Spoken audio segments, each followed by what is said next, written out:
Welcome! On behalf of Forge College, I am absolutely thrilled to jump right into today's explainer with you. Now, if you recall, in our last session together, we were literally zipping through the abstract speed of time itself, right? We were measuring proof of history performance metrics. It was fast, theoretical, and super fun. But today, well, we're gonna hit the brakes on time and shift our focus to physical space. Because this explainer is basically me handing you a forensic blueprint to decode that intimidating black box we call smart contract state. Let's get right into inspecting contract state and examine the highly rigid physical space of Ethereum's memory. So here's our agenda for today. 1. State as a file system. 2. Reading the storage layout. 3. Decoding complex data types. 4. Case study, zero balance. And 5. Core debugging principles.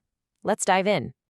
Section 1. State as a file system.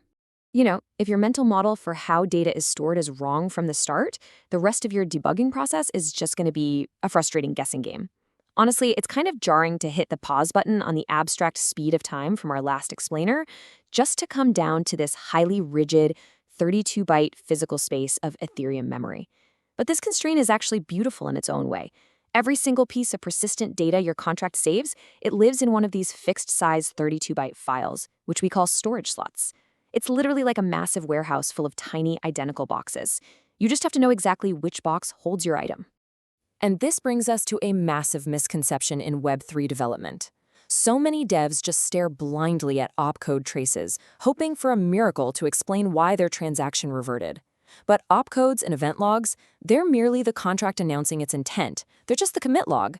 An event basically just says, hey, I tried to do this. The cold, hard storage, however, is the file system. It's the outcome. It is the absolute truth. So when you find a surprising state, absolutely treat the event log as the intent, but you've got to treat the storage as the place where you verify the final truth. Section 2. Reading the storage layout. So we know the warehouse is full of 32-byte boxes, right? But how do our human-readable Solidity variables actually get assigned to them?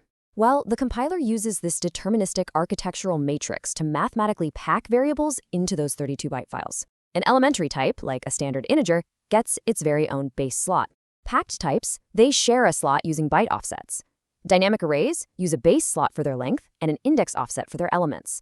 And mappings, they actually use a concatenated hash of the key and the base slot. It's all just pure deterministic math. Now, packed small types introduce a really interesting constraint. Think of it like forcing a Boolean and a uint 128 to share a single 32-byte apartment just to save on rent. Because they share that slot, extracting just one of them requires highly precise bit extraction using compiler ABI rules. And let me tell you, the pain of subtle packing bugs is real. If you shift your bits wrong by even a tiny margin, you're suddenly reading your roommate's data instead of your own. And yeah, your balance checks will fail spectacularly. Section 3. Decoding complex data types.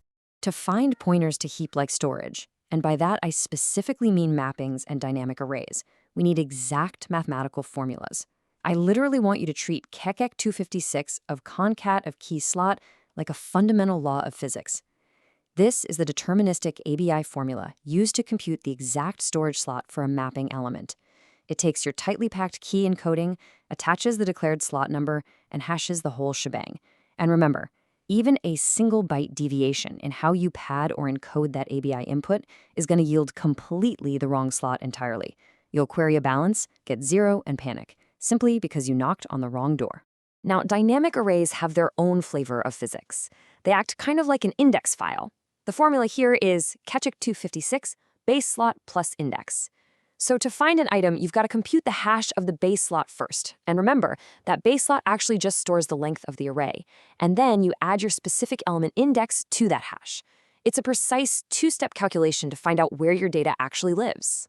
Section 4, case study, zero balance. Let's put all this theory into practice and apply our new mechanics to a real-world mystery. Let's set the scene of the crime, shall we? We've got a user transaction that reverted with an insufficient balance error. Our hard hat trace shows an S-load, which is a storage read, at slot 0x7, and it's returning an unexpected 0. But look at the timeline. In block n, a perfectly valid deposit event was emitted for this user. In block n+1, some completely unrelated transaction happened, and then in block n+2, the withdraw fails. So why on earth is slot 0x7 empty? The absolutely crucial point here is following this exact four-step forensic debugging workflow to solve the mystery. Step 1, map the flaw to the variable. Step 2, confirm with events. Step 3, correlate across transactions. And Step 4, make a root cause inference. Skipping steps here just leads to bad assumptions, so let's walk through it methodically together. All right, steps 1 and 2. We look at the compiler layout and realize, okay, the sload at slot 0x7 maps exactly to the internal balances mapping, so we're definitely checking the right variable. Next, we check the event logs and find a valid deposit event for that exact user address. The intent was absolutely there, but our file system read at the slot still returns 0. The plot thickens, right? Did someone steal it? Did it get overwritten? Time for step 4, the root cause inference. Spoiler alert, it wasn't a hack. The root cause was actually an off-by-1 EBI encoding mismatch. See, when the client script was trying to verify the balance, it computed the KEKEK256 hash using a non-padded address string instead of the padded 32-byte address that the Solidity ABI actually requires. So the money was safe in the correct slot all along, but the developer's trace was just checking the wrong 32-byte file. Cleanly ending the guesswork with precise math literally saves hours of panic.